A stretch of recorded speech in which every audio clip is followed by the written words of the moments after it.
For you guys and gals out there, this is more of a question and answer thing. You're watching Step 1 Survival. I'm Sas Survival Badass. I had a lot of emails from you guys and gals out there, and I appreciate all your support, and I appreciate the comments. Thank you. So for those of you that don't want to go and get a bail phone, okay?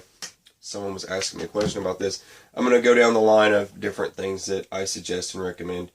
I had topics and on so many things. Woo! Okay, so let's get through it. All right. Two-way radios. Now, running security and two-way radios. The event that you have to go outside, yeah, sure, okay.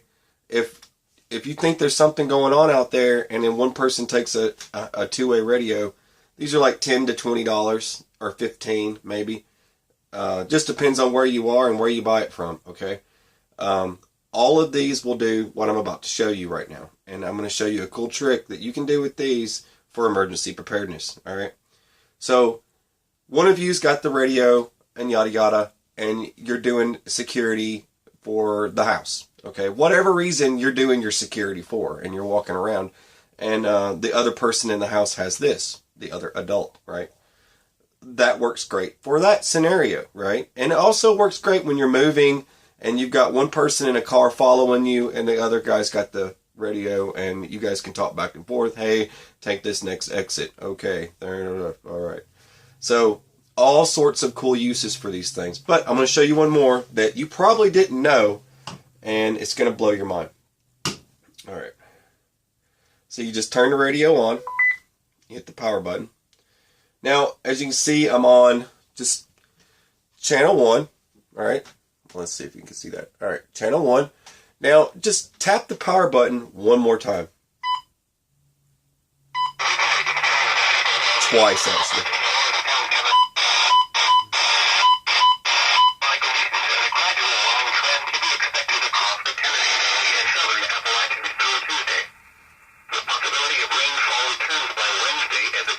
Probably turn the volume down. Double tap it again and back out of it. Turn your volume down for one. Alright, let's try this again. Alright, just give it a double tap. 1, 2. That's weather channel 1. Now what it's doing is picking up the same frequency I would have picked up here, but then I can change the frequency just by channeling up or channeling down, okay? This is just a regular two-way radio, okay, folks? Nothing fancy, all right? I think this thing was like $15 or something. All right, so I'm going to scroll up. All right, let's see. It gets blurry. And that one's kind of... That's North Carolina, okay? Yeah. That's near me, okay? And so, emergency preparedness, right? A lot of people have no idea it does that because nobody ever messes with this to the point where it actually turns it on, okay? That's how it works. Just give it a double tap. It's kind of like with me, if I want to listen to a radio station, I hit the call button and it turns it on. This will do what this does sort of what that does. Alright, but that's so you can pick up emergency radio stations, and a lot of you are like, whoa, you know, I don't want to go out and buy a little radio and all this stuff. The power goes out, my cell phone, I forgot to charge it, cell phone battery dies, then, well, now what do I do? Alright, so you've got some ham radios laying around, and keep spare boxes of batteries. Look, I keep lots of batteries, okay, folks? Keep lots of batteries here. But say, these are cheap. I mean, you know, you can get these at Harbor Freight super cheap. But anyways, I put new batteries in my radio, and then me and whoever else is with me can talk back and forth during a disaster. And I can also get an update on the radio. When is the storm going to stop? Is the National Guard coming? What's up? All right. So that's that. Moving on. I had a question about books and crank power stuff. Alright, so say your cell phone goes dead. Now this is a cool device They also make this in a radio, so you can, it does all of it and it's a radio. It is a crank, just like that. Just give her a crank. Alright, so it generates power pretty quick, but this is the coolest thing ever because it's not just a flashlight, right? So this is made by the American Red Cross. You can look this up. It's the Clip Ray by American Red Cross, and you can go to epconcore.com. I might put the link in there, I don't know. But you can find these on Amazon or wherever, okay? Just look them up. It's got a little clip on it. You can clip it to your pants. But the coolest thing about it, alright, I'm digressing, you got a USB port right there. Alright, now you put your USB cord into it and you put it onto your cell phone. As I said, your cell phone went dead. Plug it into your cell phone and you're going to be cranking. Alright, so it'll charge your cell phone like that. Alright, this is also a light and it's also water resistant. But this is a cool little gadget. Like I said, they also make this in a radio. Someone mentioned that they use crank lamps and crank flashlights and stuff like that for disaster. That is a great idea, and I liked it so much that I had to do a special video about it. Alright, like I said, I do keep these things around. This is the one that I keep handy so that I can get to it. Alright, someone had a question about books. Alright, what is a book that I can get that would help me? Alright, that because I did a book video on prepper books. Alright, and someone wanted to know, well, what's a book I can get that has like a lot of that, and it's small and I can put it in my bag, and then I can go out and practice traps and doodads and tents and shelters and fires and eating plants and all sorts of stuff. Well, there's two books you can get. That first one I'll say is the Sas Survival Book. That is a great book, and if you find it, it's small, just like this one. Alright, this one's the Ultimate Survival Guide, and it is John Lofty Wiseman, whatever. That guy.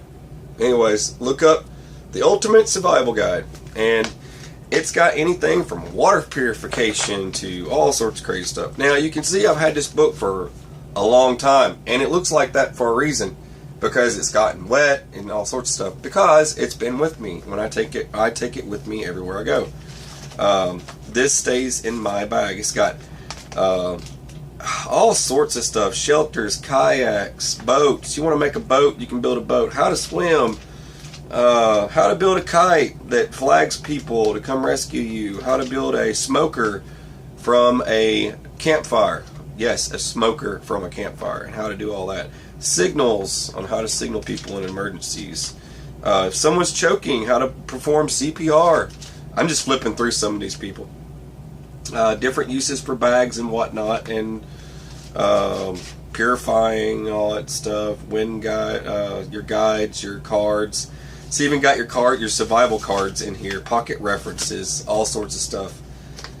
It's ridiculous. All right, the Ultimate Survival Guide. Okay. For the person who wanted to know, I carry this with me everywhere, and I've read this thing like 20 times. Alright, so I hope you like that. Alright, more stuff that I wanted to talk about. Someone said, well, what about cooking in a power outage and things like that, and my electric stove won't work, or whatnot, you know, and people are concerned that they won't be able to have a hot meal when the power goes out. Good question. Now, there's two different things you can do. I'm not going to bring my giant camp stove in here, but I've got two different camp stoves. I've got one that takes the lamp oil kerosene type stuff. It's basically kerosene, but it takes the kerosene. You pump it, and then ignite it, and it goes. There's that one, and then there's the propane one. I like kerosene better than the propane one, but the propane, it'll last a while, it'll last a long time. But for you guys on a budget and you can't afford all that trash, this is what the show's all about. The cooking fuel, okay? Just look for this in any of your camping sections or whatever. You might have seen these when they do like those buffet dinner things. They come to your work and they set these things underneath them, and then it reheats the food for them and stuff. Well, anyways, this resealable, you can use this, or you can make these yourself. There's recipes online for it. But basically, you pop the top, give it a light, and then cook all your food, right? Cook all your food up. Give yourself some distance from it. Make yourself like a metal tray and whatever. And when you're done, cap the top back on it and put it back in your cupboard. But yeah, these will work great for cooking. Even if you want to cook like a can of beans, the beans are already in a metal container. Just set them up there. There you go. So yeah, this works great for you guys on a pinch. You can get these in like 6 packs and stuff, I think, or 3 packs. You choose. I've got quite a few of these I keep in my food storage in the event that for some reason I can't get to my camp stove. Alright.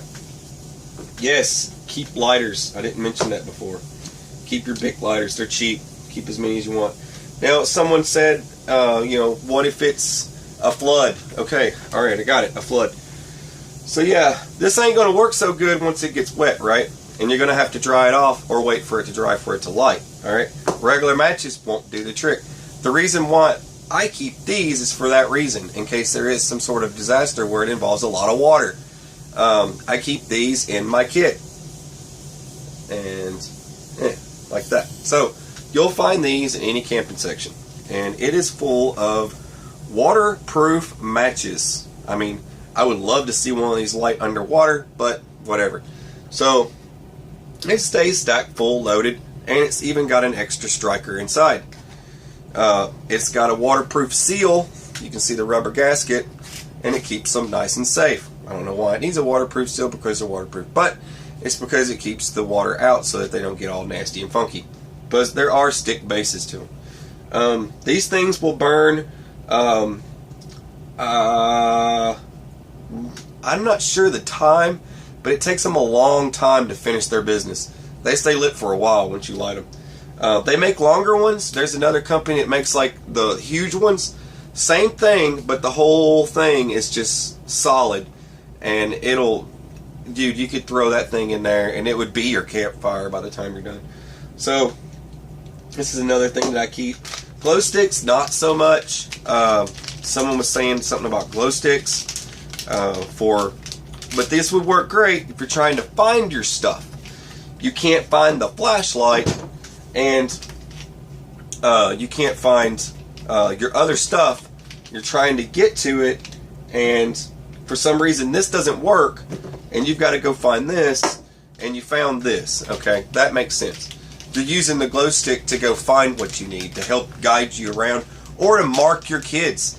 Me, in an emergency situation where it's like it's night and I can't see, I'm going to flare my kids up. I'm going to tie this to their clothes. That way I can always see where my little kid's bouncing around at. And you got 3 kids and they're little and they run around a lot. Glow sticks will definitely keep them entertained and keep your eye on them. It's just another good idea for you. I mentioned it before, the Ever-Ready flashlight. I have a bunch of these. Another question about with the battery situation. Yes, if you break open one of the batteries in one of these things, I'm not going to do it for you because I'm not playing that game today. If you pop the top off this, it does lead to some have different power sources. Okay, I busted open one before and it had like C-cell batteries or something in it. But certain ones, if you open them up, they might actually have AA batteries.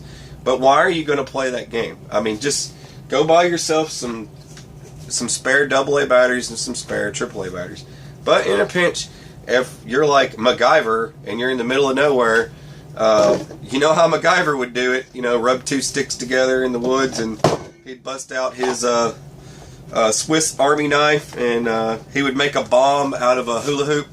But anyway, that's if you're MacGyver, okay? Play that game if you want to. That's not something I really want to kind of get into. I think there's a science channel for that. But yeah, there's a possibility, and there is a possibility. Great flashlight, waterproof, water resistant, all other trash. I talked about it before. Someone wanted to know about a flashlight. They wanted to know what I carry around. This is it. If something goes down outside, hey look, the power of the sun right there, dude. Alright, it'll light up your whole backyard. I hope these tips and tricks help you out. I mean, I'm pretty sure somebody might learn something today about one of these. You're probably going and digging in your kitchen drawers trying to find one of these. But anyways, that's some tips and tricks for you guys on how to do some emergency preparedness, and it's more of a questions and answers for a lot of you guys.